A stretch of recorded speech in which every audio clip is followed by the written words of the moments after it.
Yeah, man. Still, man, got lingering effects from this shit, man. But you know, I'm trying to rebound from it, man. But listen, man, man, please don't catch this shit, man. This shit is a motherfucker. But anyway, man, tonight, man, I'm doing a little video on Alpo. I know that, a lot of people have discussed this shit, so I might well put my 2 cents in it. I'm trying to reformat shit and do shit differently. Hopefully, man, I can get this shit the way I want it.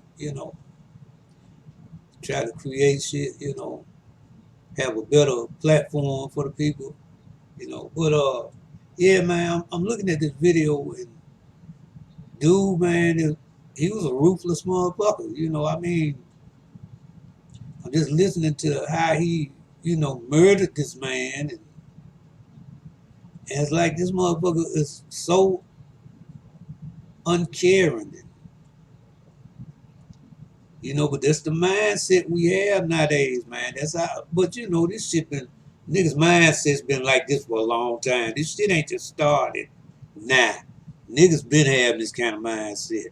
You know, I've been around niggas like this all my motherfucking life, man. With this type mindset, will murder your ass and not think twice. Well, let's check this shit out. No. And kind of walk me through it.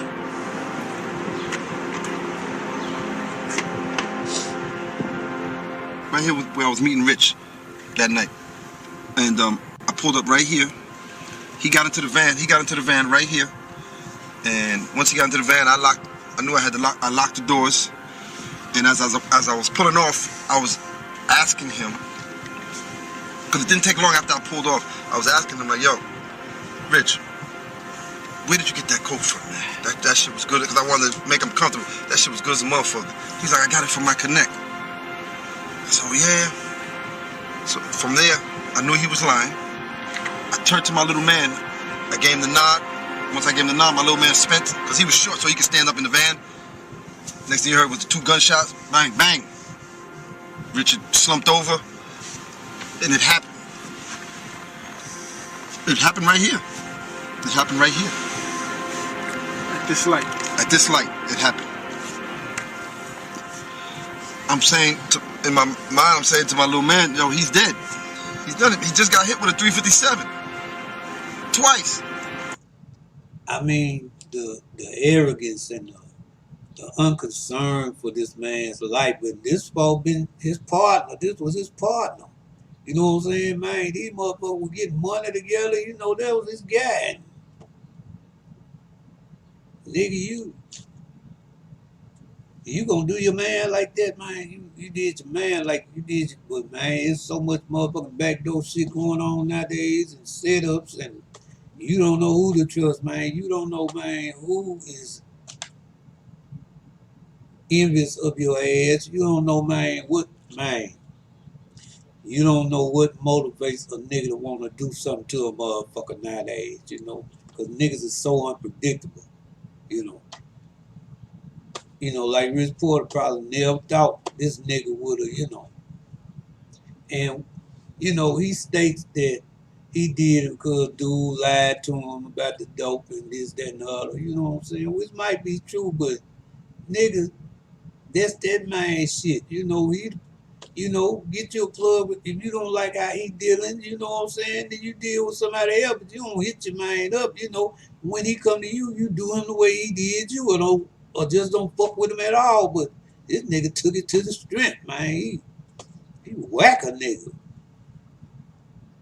The only sign I heard was, him releasing his breath, his last breath. So I'm assuming that he's dead, and I need to find a place to put his, leave his body without anyone seeing me and seeing the van or just, so the only place I can think of and just driving it, and it's just so funny.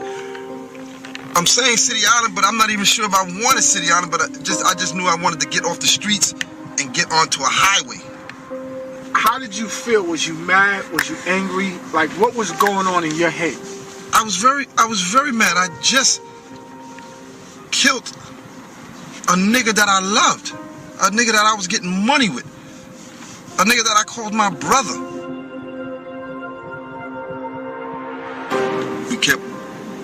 We kept driving this way, and until I. You know, after the man was murdered, man, Rich Porter people, man, they were jubilant. You know, they was, you know, it was like they was overjoyed, man, you know. And, you know, I can't, you know, say that they was wrong for how they felt, you know. I mean, he wasn't related to me, you know, so, you know, Rich Porter wasn't related to me, so you know, I can't say that how they expressed themselves after this man's death was right or wrong, you know. That's how they did it, and, you know, shit.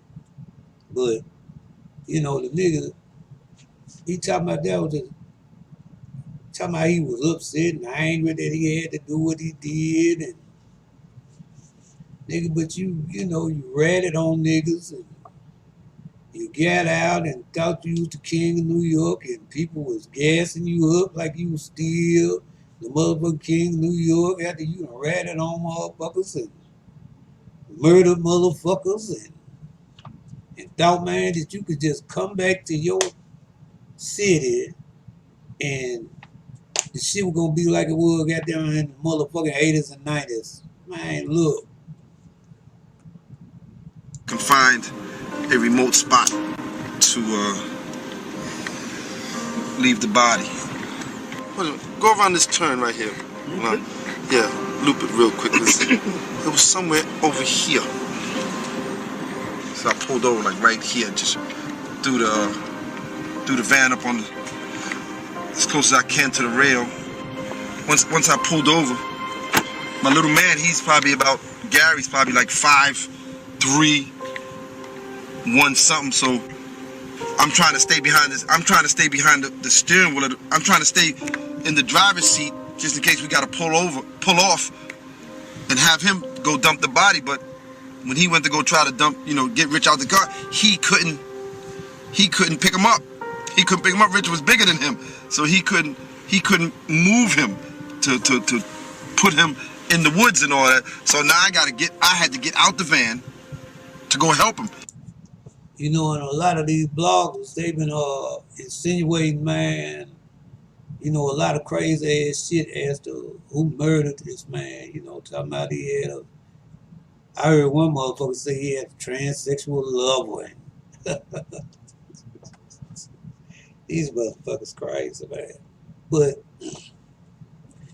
and what's so fucking ironic about this video, the guy that was with him that helped him murder Rich Porter, this nigga turned around and murdered his ass. Alpo turned around and murdered him. Little young nigga named Big Head Gary. He turned right around and murdered that man sometime later. Just rotten to the core, man. Just don't give a fuck, man. But you got a lot of niggas out here, you know, like that nowadays, especially nowadays. Niggas is backdooring motherfuckers left and right, man. You know. And when I went to go help him, Richard made a sound. So that shit startled me. Like, oh shit, he's still alive. So I grabbed the gun. I grabbed the gun from my little man and put one in his head. And then I had to pick him up. And dump him in the woods and leave his body. I was able to, you know, get him where he needed to be. And then we jumped back in the van, and I made sure I didn't skid off or anything like that to leave any kind of tracks. And we left.